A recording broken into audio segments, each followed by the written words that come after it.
Shout out to Cats Pawd. 1 second. A good defensive play for Montana State.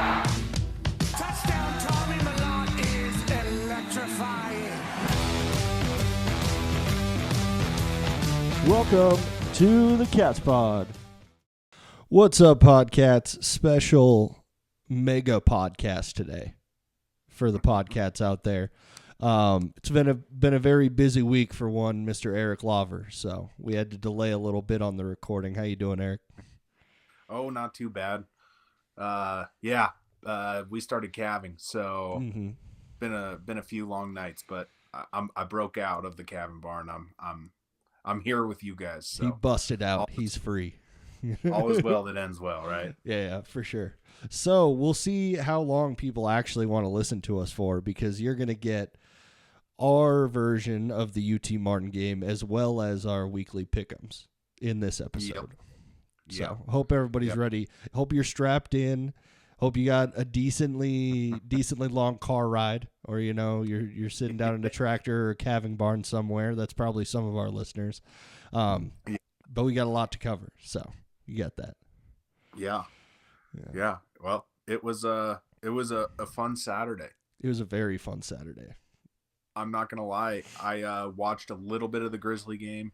Yep. Watched every single second of the Cats game and a little bit of the Idaho game. I didn't watch anything. I didn't care about any other game. I've got some fill-in for those other games, so don't worry about that, because I was caved up here in my little office, we can call it that, and I had my 2 screens going. I had 3 games going on at a time. I was flipping back and forth, paying attention to everything, so I've got a little bit of color on those other games. But the Montana State one was the most entertaining for me, at least. Yeah. I was night calving, so I was a little tired. Mm-hmm. So I was like, you know what? I'm putting 100% of my focus on this cat game, and that's what I did. Yeah, that is. And really glad I did, because saw some things we've never seen before from this podcast. Yeah, we saw some new stuff out of them, for sure. Yeah, they wanted to say, okay, let's make him pass the ball, and Tommy said, bet. Easily. Bet. He said easily. I'll do it, and I'll do it easily. He said, tie one hand behind my back and watch me do it. Oh, yeah. I get to do this with both hands? That's insane. Yeah, and they still cranked out over 200 yards on the ground. Yep. I mean, it was another day of over 500 yards of offense from this team, and I mean, what else is there left to say about, all the critics were like, well, we've never seen Tommy really air it out. All right, well, he just did it against, they were the 18th ranked defense in all of FCS. Yep. And he crushed them. Yeah, it is completely unfair to all of these other teams what touchdown Tommy is doing now. Oh man, it is a completely different thing. He's playing smart football. Only 3 incompletions. That's probably the craziest part of his stat line. Yeah, it's crazy. I'm looking right here.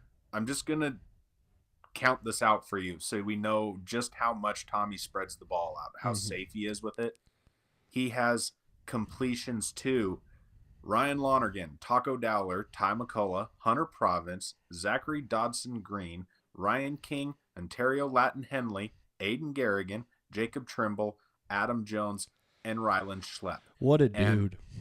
I know for a fact he did every single one of those, because Chance Wilson didn't complete a pass. No, he was 0 for 1.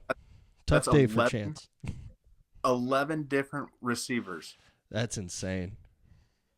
It's crazy. He only threw the ball 25 times, and he hit 11 different guys. And 300 yards, 4 touchdowns. Yeah. Just for funsies.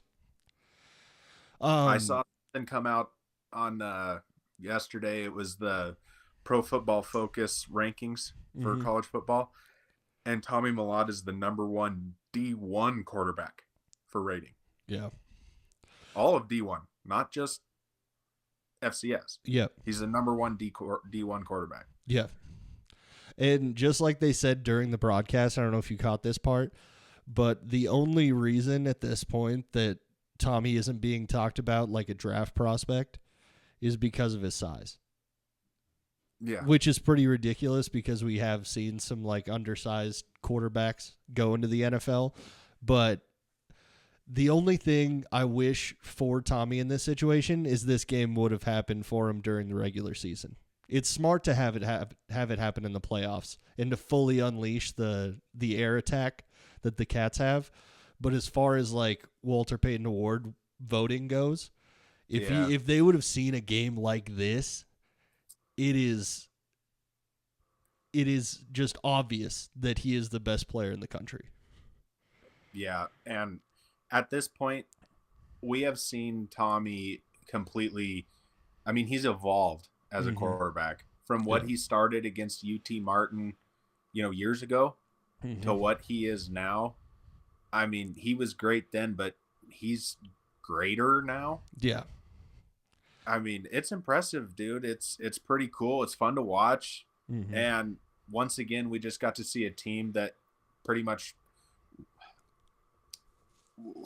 let me backtrack. When we interviewed Ty McCullough and asked him who had the best touchdown, Selly, Yeah. he didn't even bring up himself. No, he did not. Because he was keeping that thing in the bag. He was hiding that from us.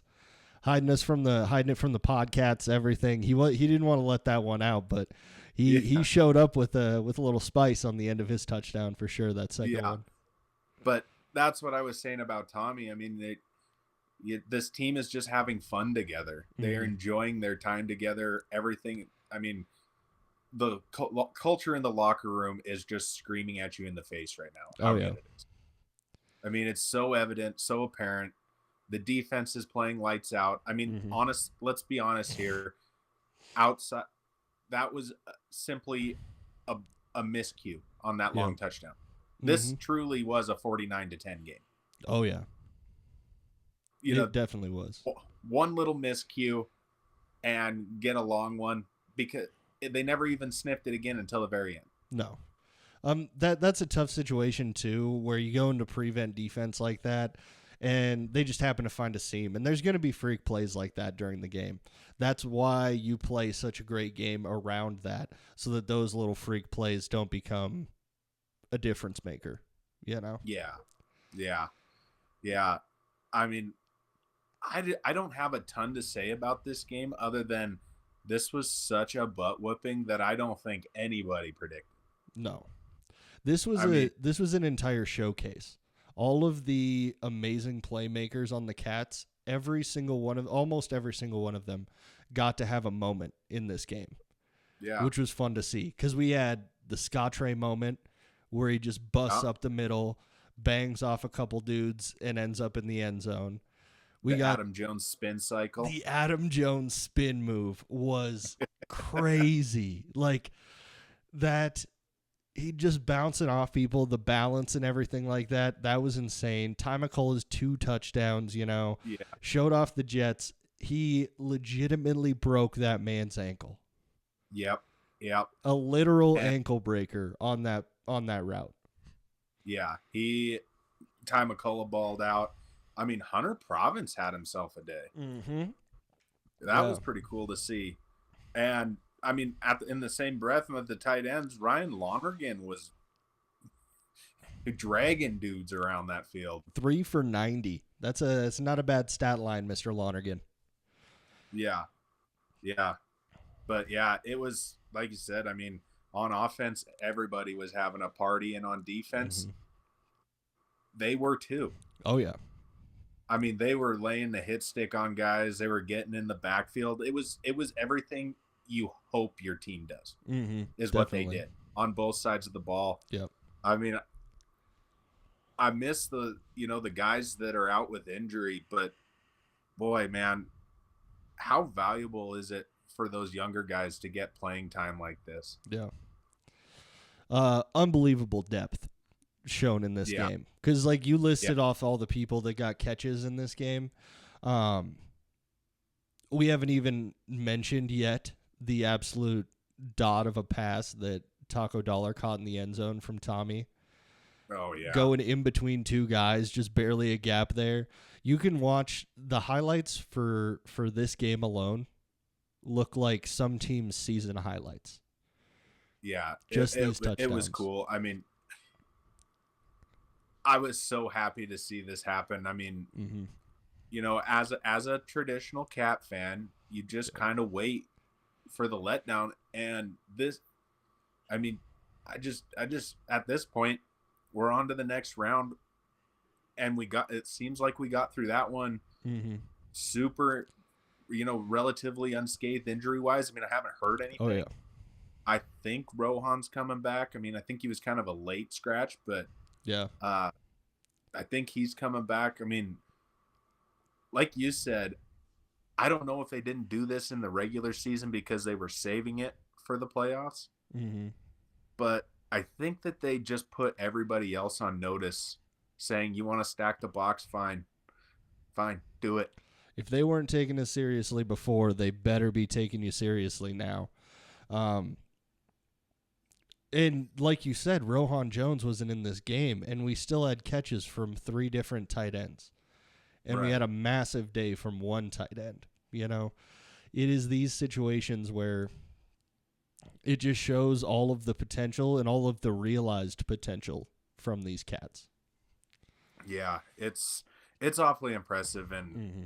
I was just so happy on Saturday watching that game. I mean, gosh, especially after the Grizzlies laid an egg, I was just so thrilled that the Cats blew this team out. Mm-hmm. Just to speak more on the way the defense played, because the defense did play an amazing game. Held them to 2.6 yards per rush in this game. Yeah. They were not Yeah. getting anywhere on the ground. 16 for 31 through the air. The secondary was holding them down. A lot of great coverage. If you take out that one massive pass, they did not have a very good passing day No. at all. Efficiency on third down, 7 for 19 on their third down attempts. And that's like what this defense has shown. When push comes to shove, when you need to make a play, this defense makes a play. They hold people down. Yeah. And you know, those third down conversions they did have, Mm-hmm. those were really early in drives. Oh, yeah. You know, it was like the very first possession of the drive, they were getting them to third down. They got a couple, but then it was just a punt the next set of downs. If you're going to play MSU and you're a punter on the opposing team, you better get warmed up, buddy, because you're going to get on the field a lot this week if you are a punter playing against Montana State. I did take I did put a little bit of money on a Taco return touchdown. I thought it was going to hit twice, and I was very disappointed. Yeah, but we got to get those penalties out of there. Come on, quit holding Taco back. Yeah, but either way, it was just a good day to be a Bobcat. Oh, great day to be a Bobcat.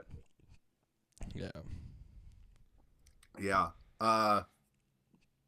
Yeah. Great game. Great game. Great game. Shout out to you guys. Yeah. Yeah. Shout out to you guys. That is right. Yeah. Should we talk about the guys from over the hill? Yeah, we might as well. We could talk about that a little bit. Yeah. Ugh. Yeah. Nobody likes talking about that. No. It was a tough game for the Grizzlies. They showed some fight right off the bat, but it got ugly quickly. We can put it that way. Yeah, that early turnover that led to the field goal at the beginning of the game, that will probably never happen again by South Dakota State. I mean, that was such a fluke. Mm-hmm. It just I don't even know how he almost threw that ball. I'm not really sure how that happened, really. Yeah. But yeah, they got an early field goal, and that was really kind of the only bright spot. Mm-hmm. I don't know what else to say about it. I mean, they had a couple drives here and there, but Ayat did not have a good day. He threw some terrible picks. Mm-hmm. Terrible. And South Dakota State, this is a game for them where it's kind of reminding people nationwide what they are. I don't think we ever forgot what SDSU is, and we haven't been counting them out all year. Yeah. But this is a team that lost one FCS game to North Dakota State. You know, They are a very, very good team handled the Grizzlies the way a great team is supposed to, the way a championship level team is, because they're still in that tier, you know? It's still Montana State, North Dakota State, South Dakota State in that tier of teams that are really favored to be in this national championship game. And they just keep taking care of business, basically. Yeah. I mean, speaking of South Dakota State, that Tucker Large on their defense, Yep. that guy is really, really, really good. Mm-hmm. I mean, he made some huge plays, but the one that really stuck out to me was he had an open field tackle against, I think it was one of the Grizzly tight ends or something like that. Mm-hmm. And usually it'd probably take a couple guys, and that Tucker Large, despite his last name, isn't the biggest guy in the whole world. Mm-hmm. He managed to get him down right there. But yeah, South Dakota State has some serious dudes. Yep. On both sides of the ball. That wide receiver. Yep. Oof. Griffin Wild. He definitely put me on notice.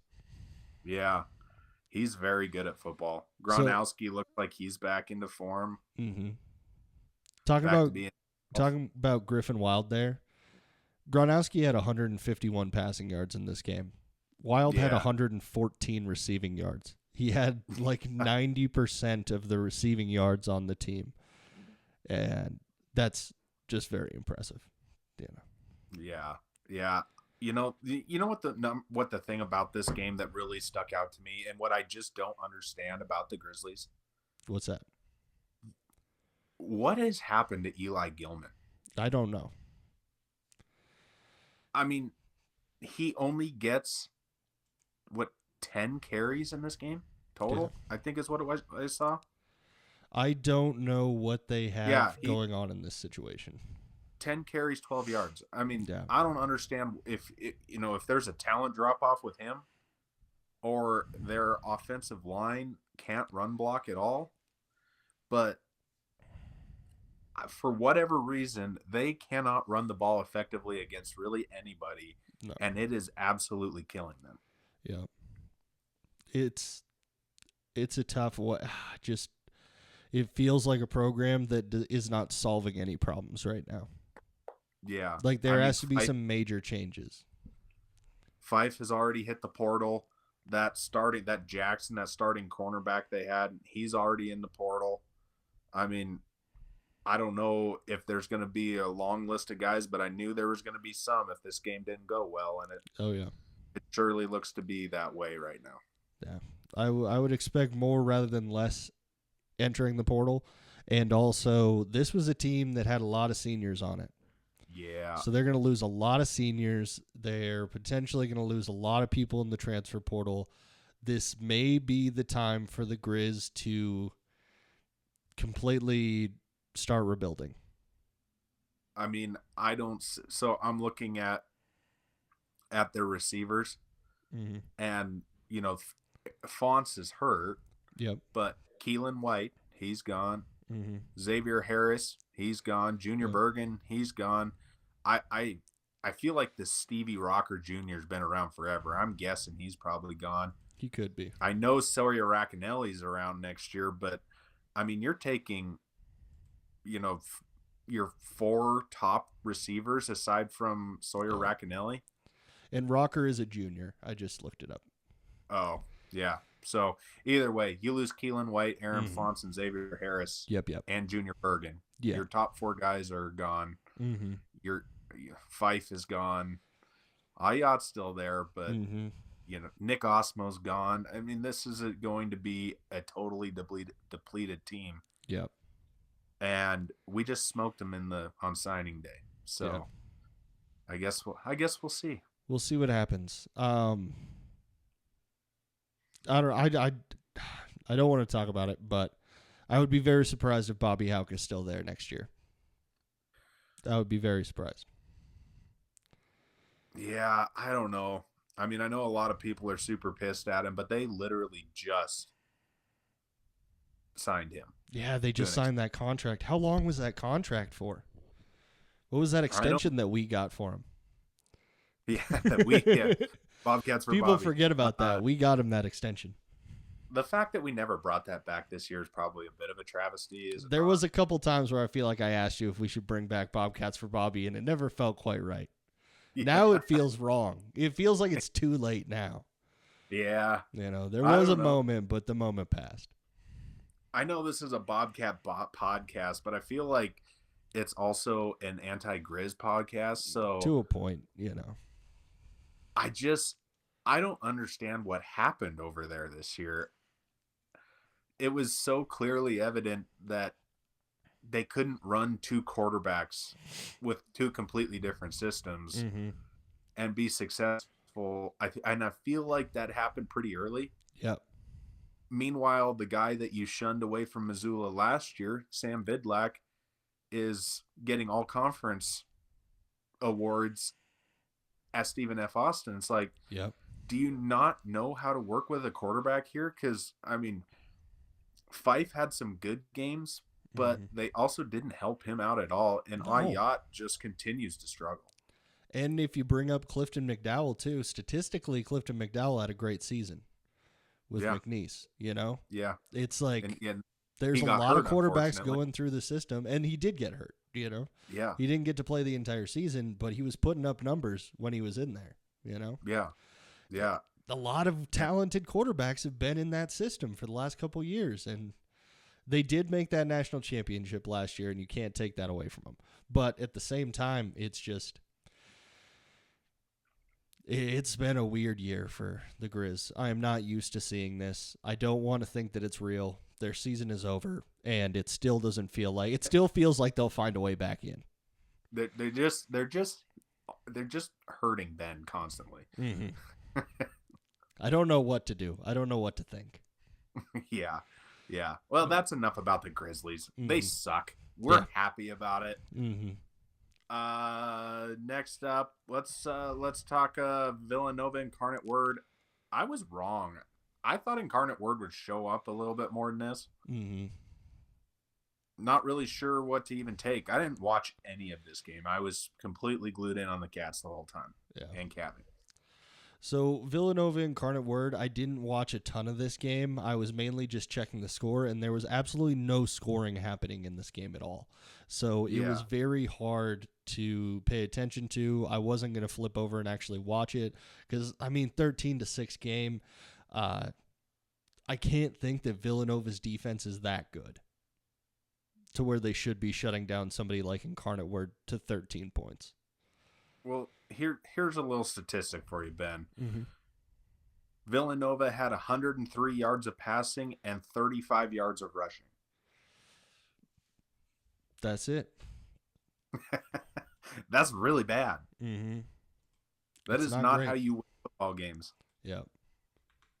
It looks like Villanova recovered a fumble. Yeah. And but you don't win football games with those kind of statistics. And luckily for Incarnate Word, they did have a little bit better. They had a little bit more luck. 259 yards of rushing. Yeah. So, pretty, I don't know. If you look at statistics, it looks pretty one-sided, but apparently Incarnate Word must have turned it over at a pretty bad time or something. I don't know. But I didn't watch it, so I can't speak too much. I just know that Incarnate Word probably should have done better than that. And I don't think that they're gonna be too much of a worry in the next round. I don't have much faith in Incarnate Word whatsoever at this point.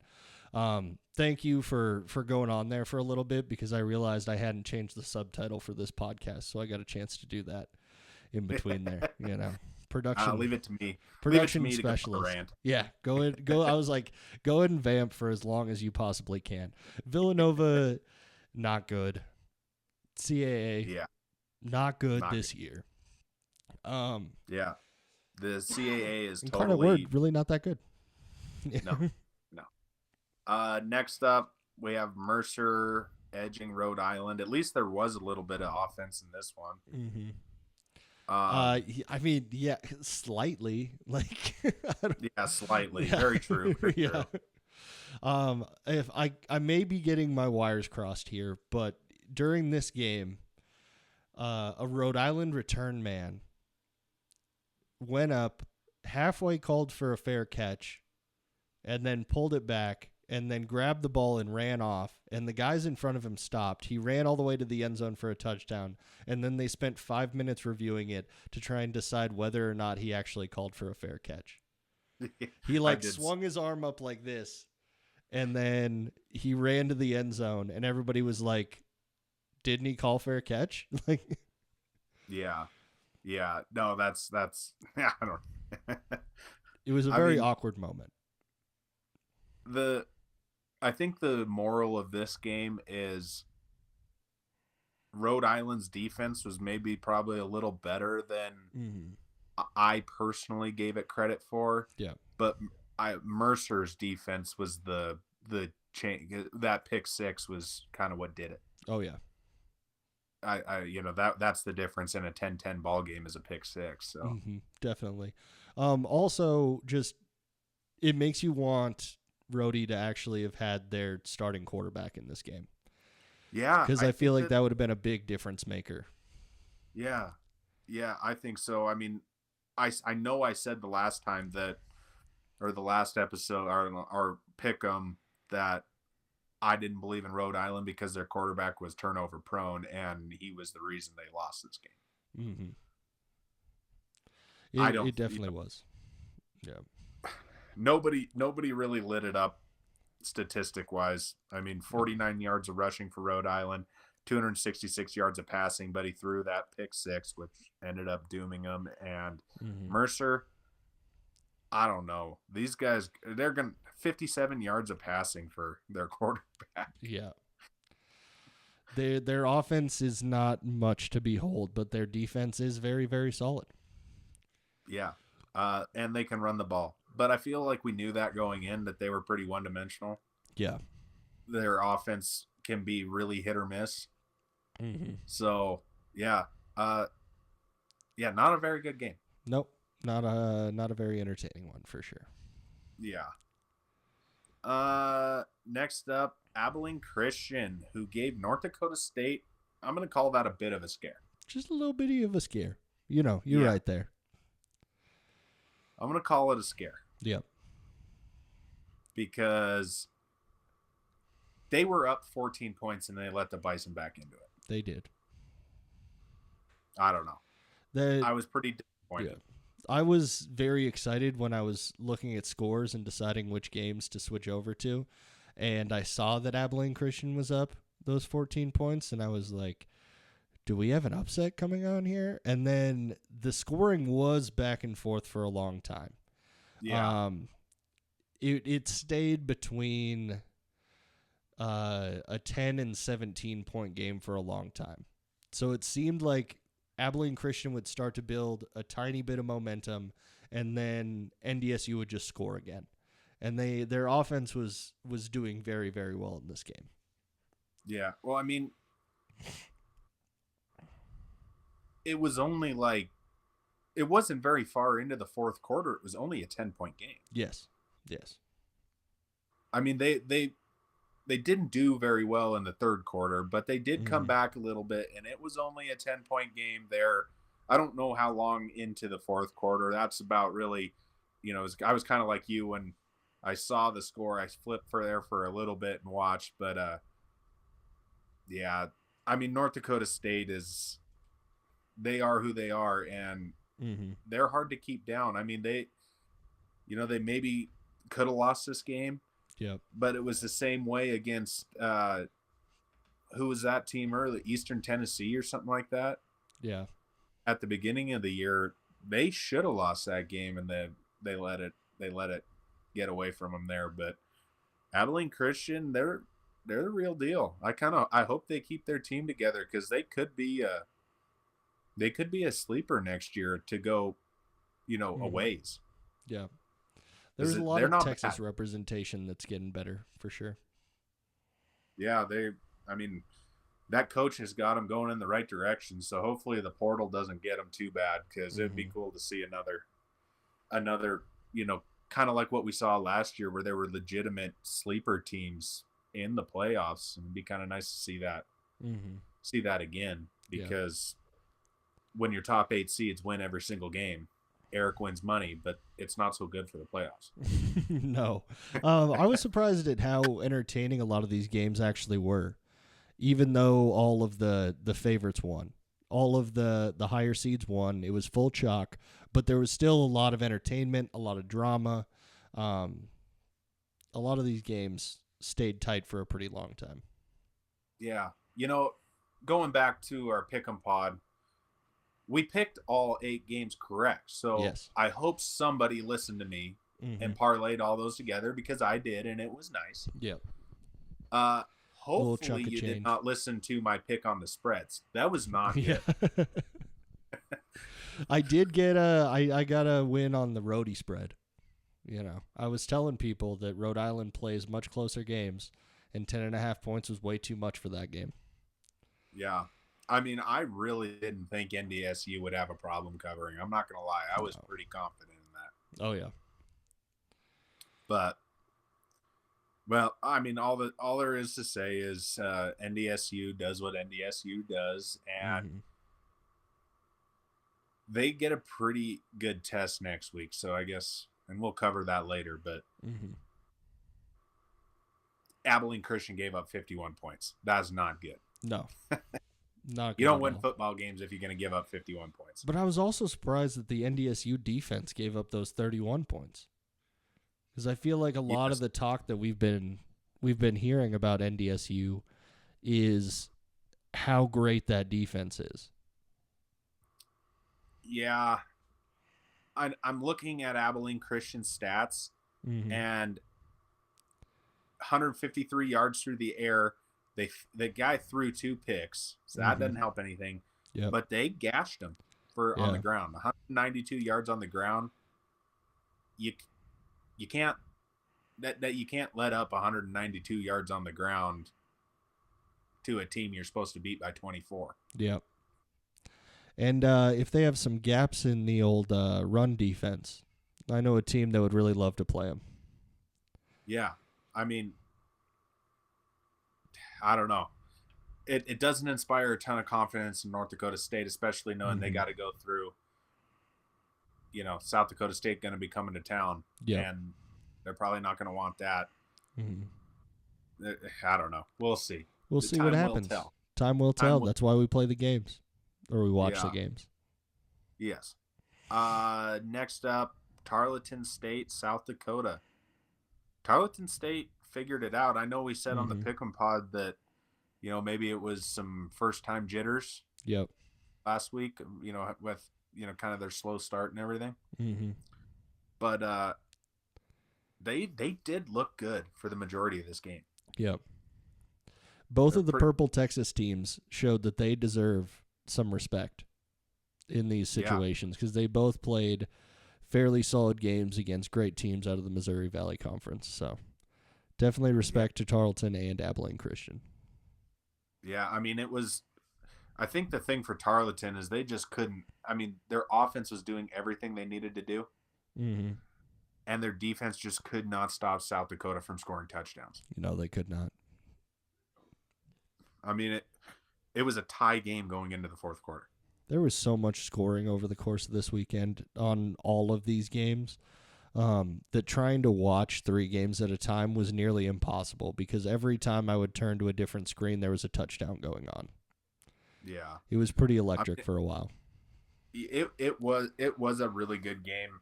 But, I mean, if you look at the scoring summary of this game, it was just, 7 Tarleton, 7 South Dakota, and they just traded touchdowns back and forth the whole game until the fourth quarter, and Tarleton kicked a field goal, and South Dakota came back and scored a touchdown. Yeah. So their defense just couldn't come up quite enough to stop South Dakota from scoring touchdowns. Yeah.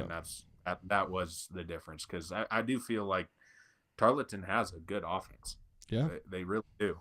Yeah, they were solid. Yeah. I mean, their quarterback had himself a day. Most definitely. But once again, you don't win football games if you throw 3 picks. So Yeah. that doesn't help. That's a very Jameis Winston type stat line. Yeah. Yeah. I mean, it is nice to see that, the Tarleton kind of gave, if we end up having to play South Dakota, very likely, possible. Yep. Tarleton showed that South Dakota doesn't defend the pass very well. Yeah, they do have a hard time against the pass. South Dakota's kind of an anomaly for me still, honestly. I didn't get to pay super close attention to this game because that was going on during the Cat game, so I was only really paying attention to the scores. I don't see a lot out of them. We'll get into next week's picks. Then I was trying to get into the next game, but we can wait on that. We got a couple more games to cover still. Yeah. I don't know. I mean, I know the Tarleton's quarterback threw 3 picks, but he threw for a lot of yards and was pretty successful. I mean, he threw 4 touchdowns. South Dakota doesn't. I don't know for sure, but it seems like they can be beat through the air. Yep. And if you can be beat through the air, then somebody can run the ball right down the middle. Yeah. They're not going to stack the box if they're getting smoked in the air. So, but yeah, South Dakota gets the win and moves on. Yeah. Solid game. Nice job, South Dakota. Next up, we won't spend too much time on this one. UC Davis destroyed Illinois State. Kind of figured this would happen. Yeah, Miles Hastings had himself a day, didn't he? Yes, he did. He did well. Yeah. Guess what you can't do if you're going to play UC Davis? You can't stop Land Larson. If you're going to play UC Davis, you can't let Land Larson do whatever he wants to. And guess what? All he had was almost 200 yards just himself. Almost. It was a slow game for Land the Man. When he's just almost getting 200 yards and not 250 to 275, he had a pretty slow day. I mean, it's crazy. And it does speak to the quality of football player he is. But, I mean, everybody knows their offense completely goes through Land Larson. I mean, 87 yards receiving and 104 rushing with 3 touchdowns. Yeah. It's like, where's the ball going? Probably Land. Probably Land. Where's Land going? Probably the NFL. Yeah, probably. Yeah, more than likely. Yeah. But we did say Land Larson was probably going to go crazy after he got snubbed in the Walter Payton Award. Oh yeah, he's got a bone to pick with a lot of different teams and a lot of media members right now. Yeah. I don't know, man. UC Davis destroyed Illinois State. Yep. I was pretty confident in that happening anyway, but they're rolling. Oh yeah. Really playing good football. I just tried to get into the next game too. Yep. We have got to finish. We really want to talk about that game. We really want to talk about that game, but we'll get there. Yes. Yeah. But I mean that's really all there is to say. UC Davis's defense did well and their offense was superb. So that's really do you have anything on that one? No, we were just completely right. I gotta say it. We were completely right about this game. Just call us the gurus. Yeah. And Idaho Lehigh. I don't think anybody thought that game would be close. I mean, I feel like Idaho should have put up more points, but they didn't. So. Possibly. But I was kind of hoping that Lehigh would make something happen just because it's fun to have one of the unseeded teams go on a little bit of a run and win a couple games. It was pretty obvious fairly early into this game that wasn't going to be the case for Lehigh, and they were not going to have a very good day against the Vandals. Yeah, man, it was I don't really know what else to say other than Idaho was playing a partial scholarship team. Yeah. And it looked like it. I didn't realize other than sorry. Oh, I was just going to say, that being said, I feel like Idaho should have put up more than 34 points on these guys. Yeah. I didn't realize that in the Pioneer League, they are not allowed to redshirt. That was something they brought up in the broadcast. And so, like, their quarterback, Lehigh's quarterback, looked like he was about 14 and a half years old. I was like, that is a young dude out there, and they won a playoff game in the FCS. This team has the potential to be a good team in the future. Like, there's somebody that you may want to keep an eye on the next few years because they have a lot of those freshmen on that team. And if they don't lose a bunch of people to the portal, then Lehigh might have themselves a little bit of a program coming up. Yeah. You know,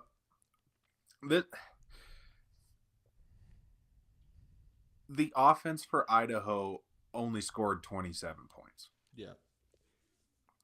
You know, they had that pick six. That's not going to happen against, you know, normal playoff football teams. Yeah. I'm going to say. Do you think 27 points against a Pioneer League school is enough to win against any of the other 8 seeds? Because I really, really don't. I think they're all playoff teams at this point, and I think that was the biggest takeaway from this weekend. Yeah. All of these teams played. They did what they do well during the regular season in these games, and they all showed why they deserve to be here. Yeah. But you are right. They did not put up a lot of points against a team that came out of nowhere to win their game last week. Yeah. You know, it's just I'm looking at Idaho's statistics right now. Mm-hmm. Jack Lane had 318 yards on passing with 3 touchdowns. And it feels like 318 yards should translate to more than 21 points. You would think, Doesn't it? but it just, where is their rushing game? That's the big question you have when it comes to this 92 Idaho yards. team. 92 yards, no big plays, 1 touchdown. Mm-hmm. But yeah, I don't know. Idaho's a bit of a enigma, I think. It's not like they were really. I mean, I know they were supposed to be a little healthier for this game, but it's still pretty much exactly the same team that we played at the beginning of the year. So, I don't know. I guess I just expected a little more from Idaho, if I'm being honest with you. I mean, I understand what you're saying, but at the same time, this was the closest I feel like I saw Idaho to the team they were at the beginning of the season. They were looking fairly impressive. Jordan Dwyer looks very impressive. And he's somebody that's going to have to be covered because he has a touchdown potential on a lot of plays. Yeah. I don't know. Mm-hmm. Should we get into the next? Yeah, might segment? as well. I feel like that's what we want to do is talk about the next. Yeah, we're not going to live in the past. Okay, we want to talk about this week's games. Yeah. I mean, this week of games, I feel like this is going to be really good. What about you? I am very interested in every single game that is being played in the FCS in these playoffs. Top to bottom, these are a lot of strength on strength matchups that I feel very, very interested to see how the outcomes are going to be. Yeah, I'll tell you my bets as we go, but there is one specific game I have my eye on that I really like, and you know, let's start with Incarnate Word, South Dakota State. Okay, sounds good. I got an 18.5 point spread for South Dakota State. Yeah, and I feel like with what Incarnate Word showed, that's probably pretty realistic. Oh yes, I would take the Jackrabbits hitting this spread, leaping over it fairly easily because they have showed they have not lost a step. South Dakota State has not lost a step. They are just as good as those teams from the last 2 years. I would never call them better, but they're definitely on the same tier. Yeah, and I think it's taken them a little while to realize it. But yeah, I mean, I have a hard time believing Incarnate Word. I mean, they couldn't throw. Incarnate Word is a kind of one of those quote unquote air raid teams. Yeah. And they could not throw the ball against a far, far inferior team to South Dakota State. Yeah. It's going to be a They very had- long day for Incarnate Word. Yeah, there's not going to be any pick sixes for them. Mm-hmm. It's just good. I don't see how South Dakota State doesn't win by 3 or 4 touchdowns. Yeah. I'm trying to come up with something, but after Yeah. the game that Incarnate Word played last week, I can't really come up with any arguments for them. They played a good defensive game. Yeah. So if they can try to limit South Dakota State, they could make this an interesting game. But obviously Vegas doesn't think that's going to be the case because they set the over-under at 54.5. So that is not a low number. They believe there's going to be some points scored in this game. South Dakota State's going to have to hit a lot of points for them to hit that over. And I think that's a fairly safe bet. Yeah. Yeah. I feel like South Dakota State is going to come out here and flex their muscles because the following week, Mm-hmm. they're going to want to instill some fear in whoever they're going to play. Oh, yeah, definitely. They're going to have a pretty creative game set up here. They're going to run the ball. They're just going to play jackrabbit football and do exactly what they do. Mm-hmm. Which is like, I can't believe that saying they're going to play jackrabbit football has become something to be feared. Yeah. That is like one of the softest statements of all time, but it's really terrifying. I have a feeling this score is probably going to be similar to the first time South Dakota State played Incarnate Word this year. Yeah, it very much could be. Yeah, when they won by 30 points or whatever, I feel like that's probably going to be, that'll probably be pretty close to what it's going to be. Oh, yeah, definitely. And now the one that I love this one, UC Davis, South Dakota. This is going to be a fun game. Oh, yes. Yeah. You can South start Dakota is favored by 6.5 points in this game, and I feel like I don't know, man. Mm-hmm. I don't know about that. I don't know about that either. You put two teams like this together, Mm-hmm. and it just seems to me like they are super even, Mm-hmm. but UC Davis has land the man. I would call this game a pick'em.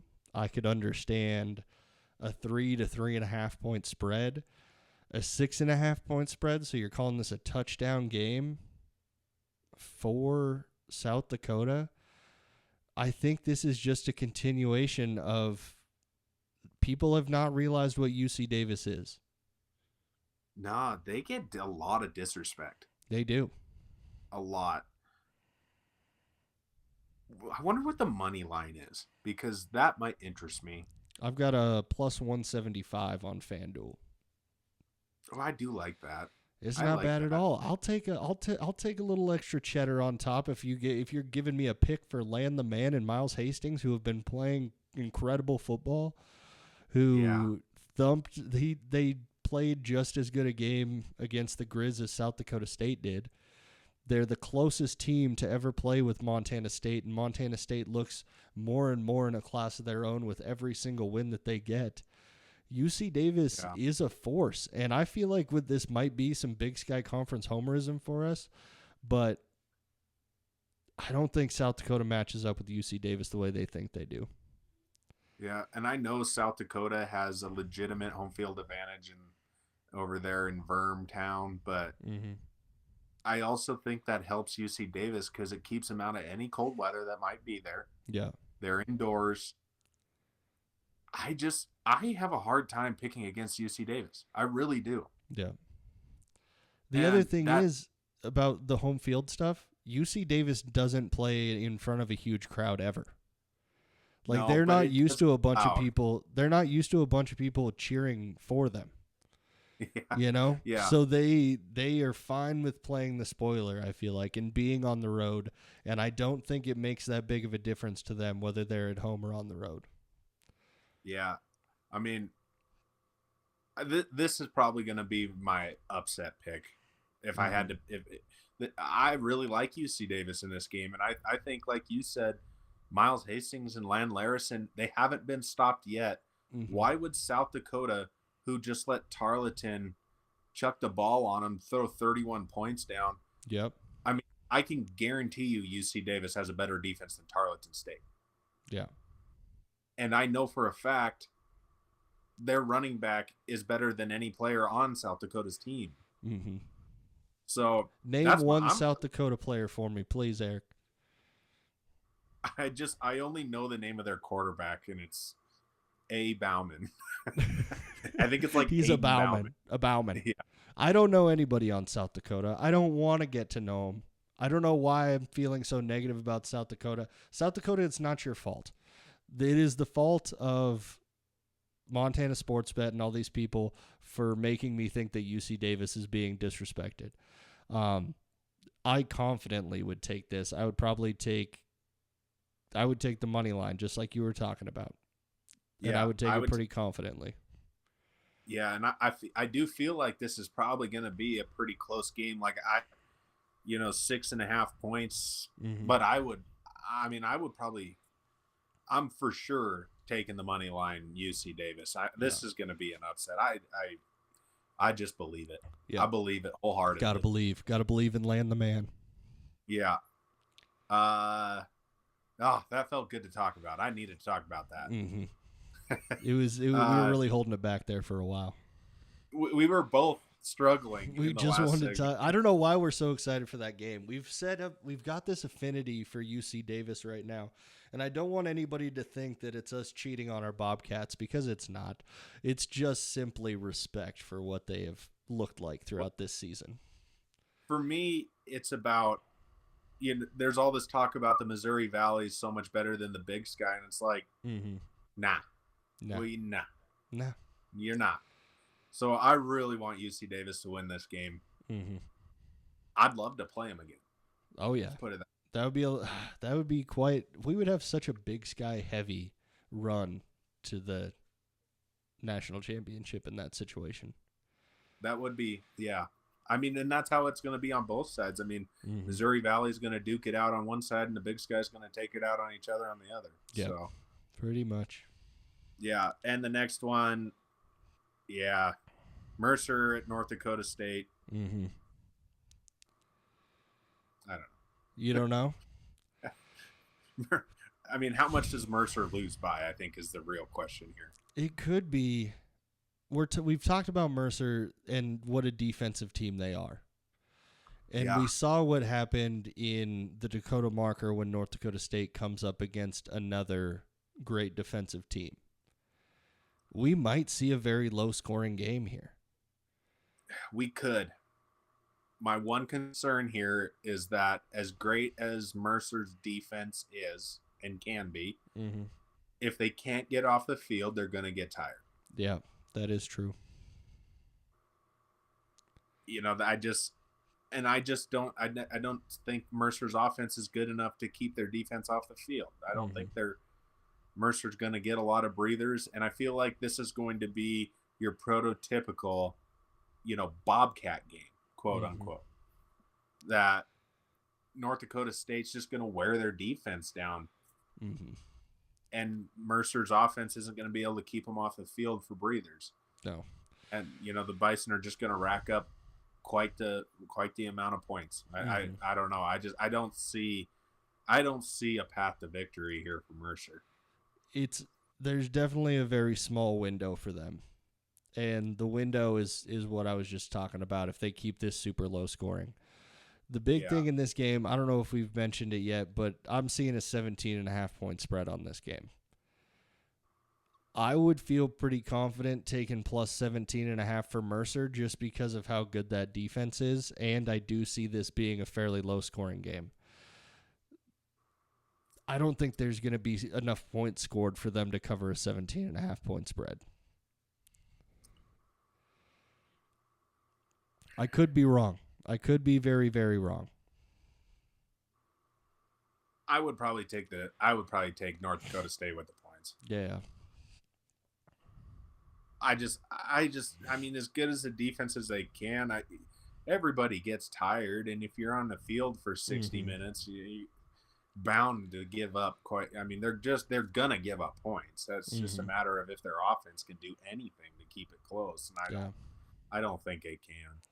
We'll see. I could be completely wrong. I'm seeing internally in my mind, the vision I'm having is a punt fest for this game, but Oh, a punt fest. oh yeah, A lot of could punts. could be. A special team coach's dream in this game for me, but also North Dakota State is a great football team, and I'm not saying that they're going to lose this game by any means. I'm just saying it may be a low-scoring game where the spread is not safe. Yeah, I mean, yeah, definitely possible. I hope you're right. Mm-hmm. Make things interesting. Let's have Mercer pull a miracle, although that would eliminate our shot for revenge against them. But yeah, the Mercer Miracle, is that what it would be called? If it was the Mercer Miracle, I would just laugh at every North Dakota State fan.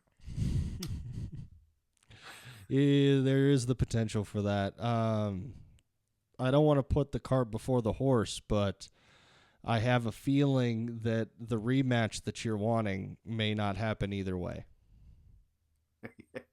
Win or lose in this game by North Dakota State against Mercer, I have a feeling South Dakota State's going to have something to say about getting into that national championship. I would tend to agree with you. North Dakota State's a hard place to play. Always is, always will be. Yep.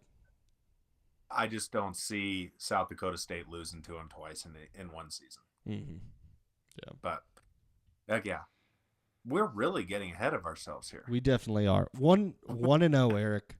1-0. Okay? We got to focus on this week. All right. Well, let's talk about what everyone actually want to hear us talk about. Our Montana State Bobcats get to bring Idaho back to Bobcat Stadium. Back, all the way back to Bobcat Stadium. Yeah, a night game on Friday night. On ESPN at 7 o'clock. Yeah. The lights will be on. The air will be crisp. This is a prime time game. The Bobcats will be bullying the Idaho Vandals. You think this is a full bullying in this game? If you think I haven't already placed a bet on the spread, you're on drugs. You already toasted that bet. Got it ready. 11.5.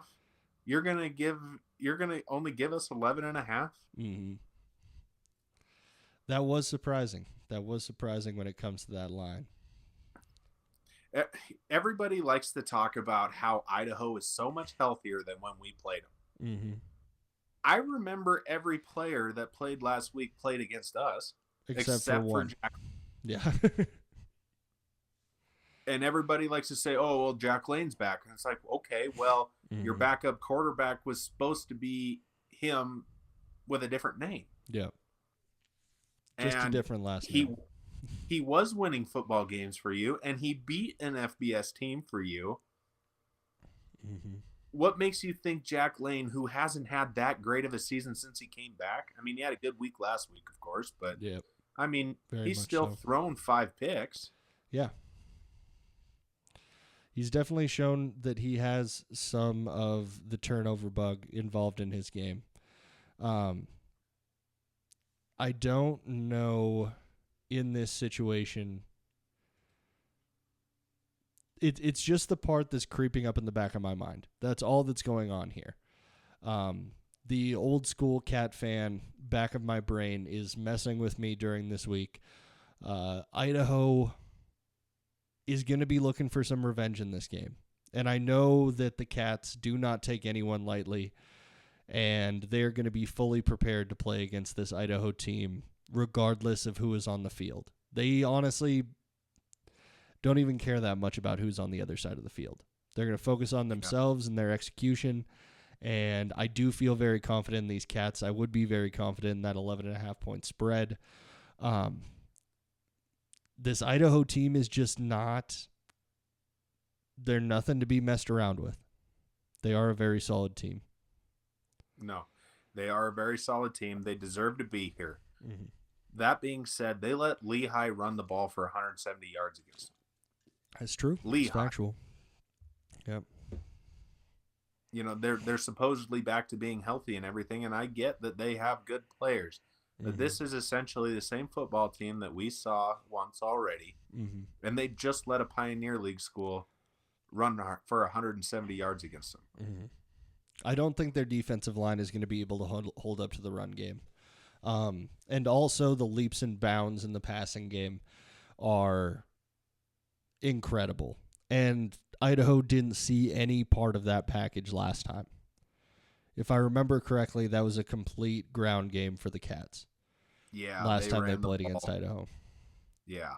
We got a whole new bag of tricks now.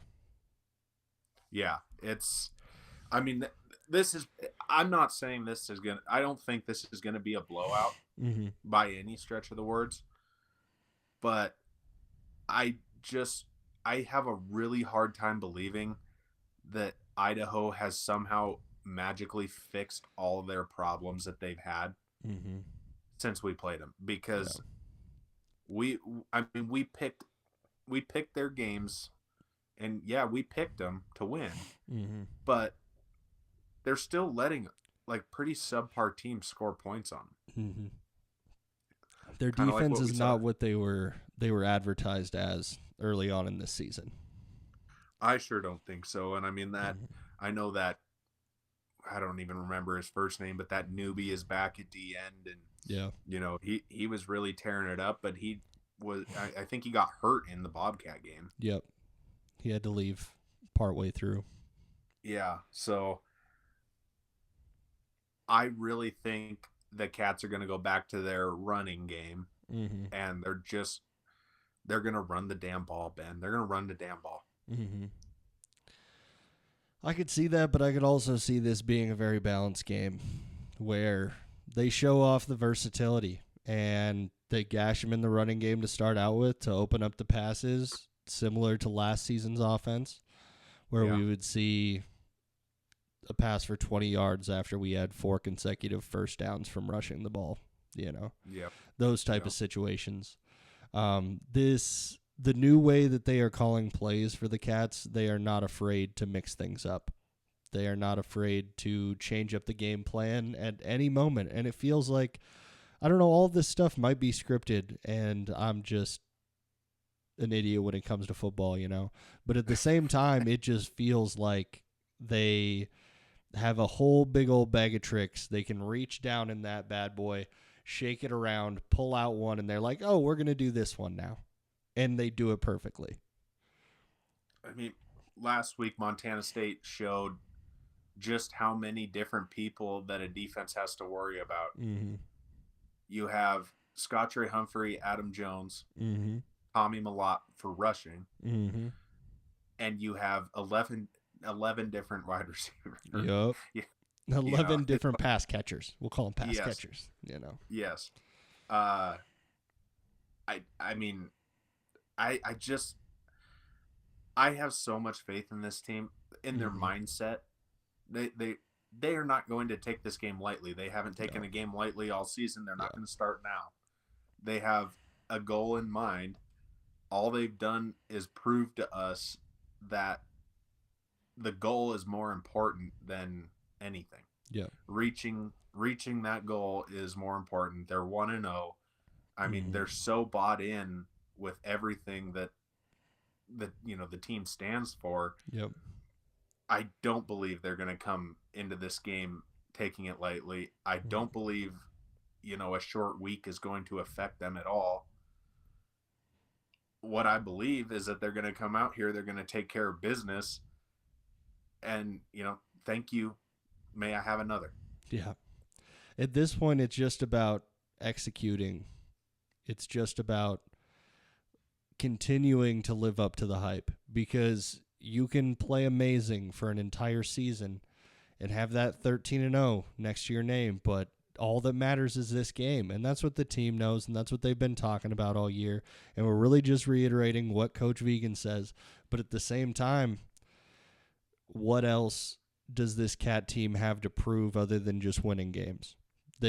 Last week they proved they are not a one-trick pony on offense. The passing game can be just as deadly, if not more deadly, than the rush game that has been dominant all season long.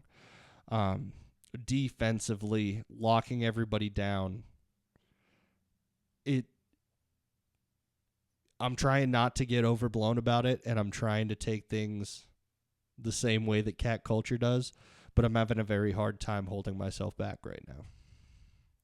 Yeah, no, I totally get that. I mean, I'm just gonna run you through some scores here for Idaho's season.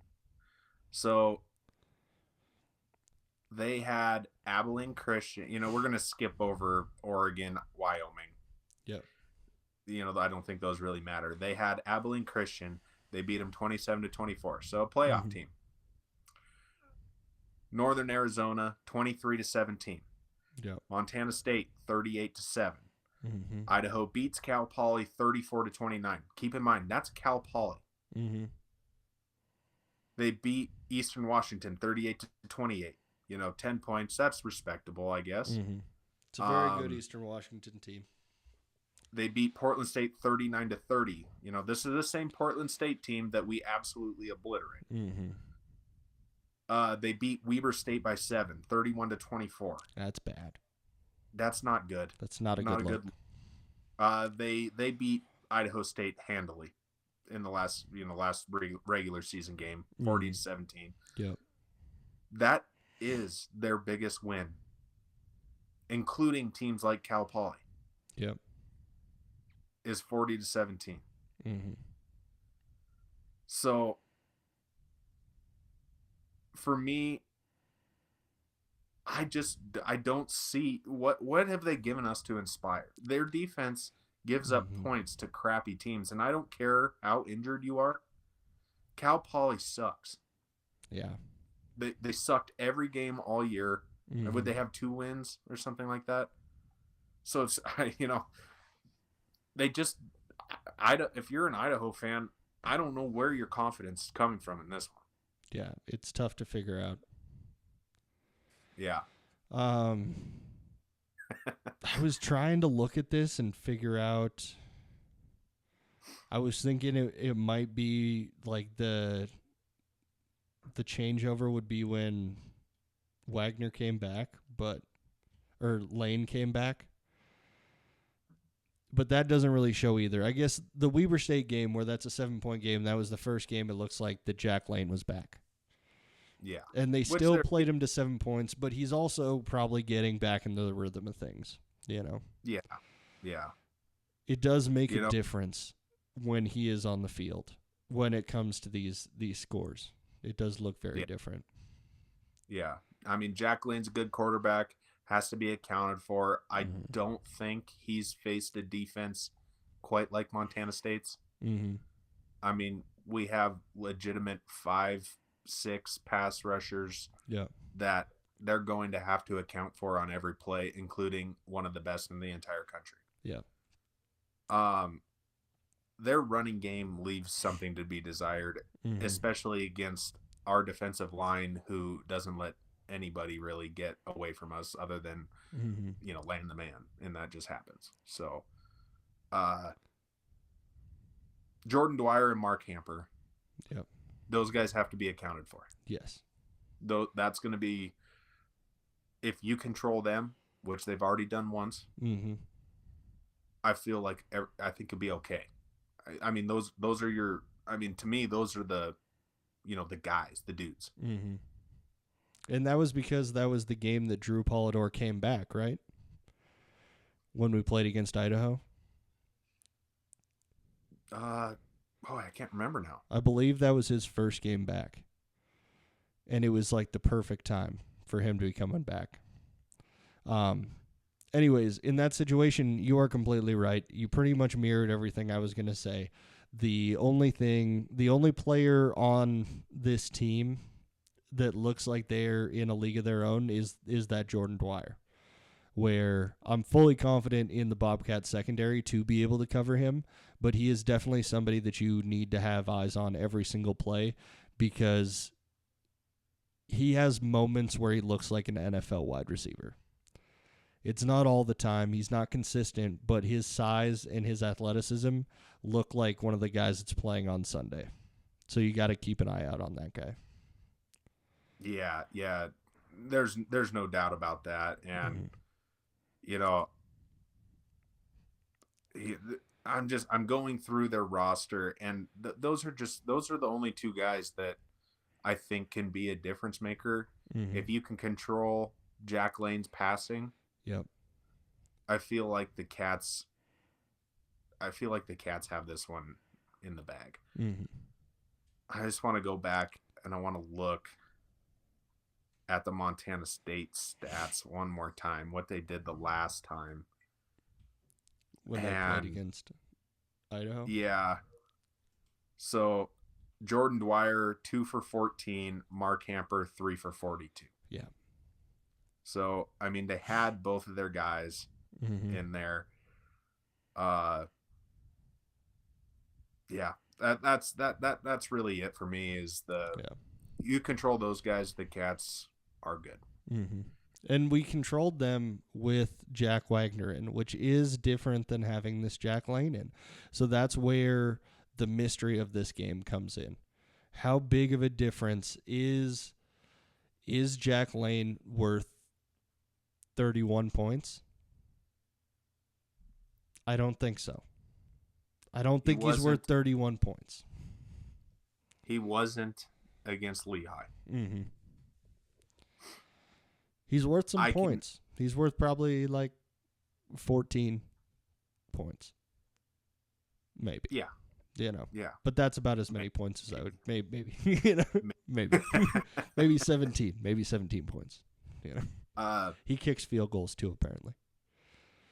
Yeah. What? I gave him an extra 3 points, even though he couldn't even score that, Yeah. He can get 17 points. Yeah. He cannot. Yeah. No, he's going to just whip out. Watch. He whips out the drop kick in this game, like the Doug Flutie or whatever drop kick. Oof, just ends up scoring 3 points out of nowhere. Oh, that would be, yeah. No. Yeah. Yeah. Bottom line, the 11.5, take that all day long. I expect that to change drastically. Yeah, that line will see some movement, most definitely. Also, once again, a situation where the Dakota State teams are getting significantly higher spreads than the Bobcats. I don't know how great a game the Bobcats have to play before they start realizing that these spreads are off. But also at the same time, that's just money in my pocket, so I don't want them to know about it. Yeah. That's it. Exactly. Yeah. Yeah, that's, they almost treat the Dakota States like they're the 1 seed over there. Yep. I mean, the 1 seed is supposed to have the easiest path, right? So you would expect them to win by larger margins. What is this situation? What happened with this committee, this selection committee? Where are they at?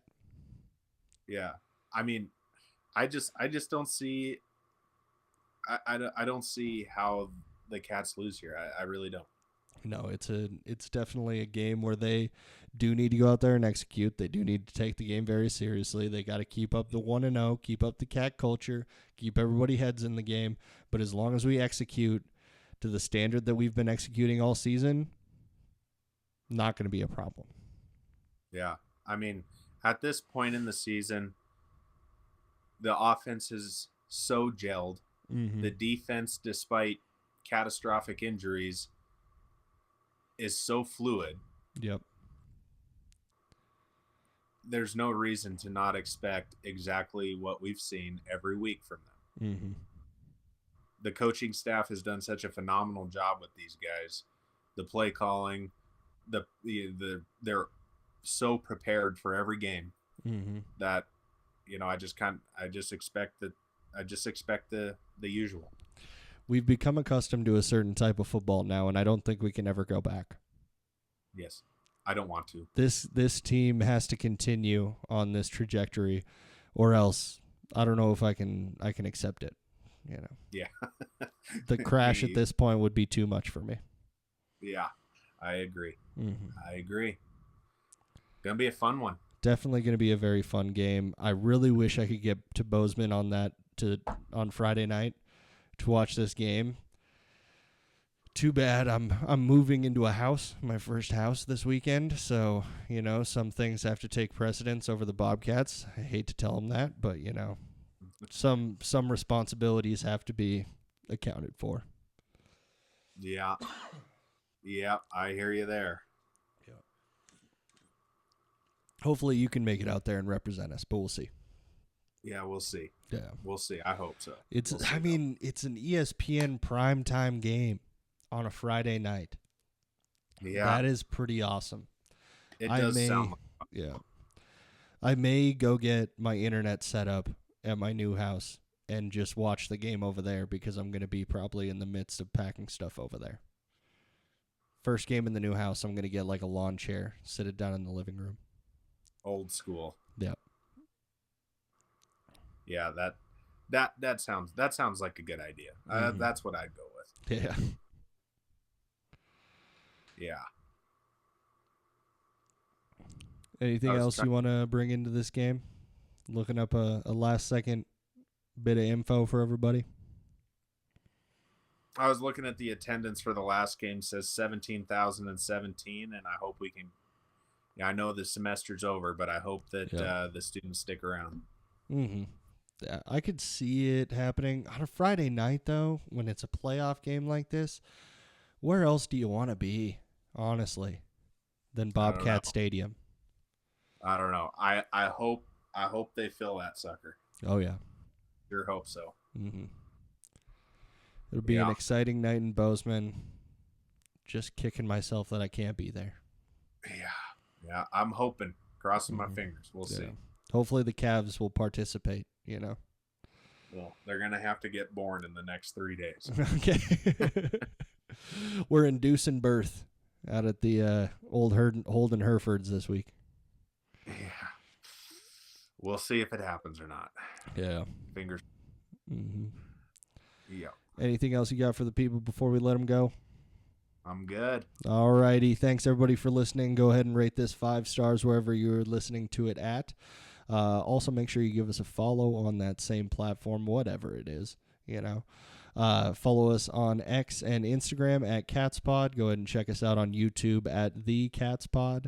And we will see you guys this weekend after another great Bobcat game. Adios.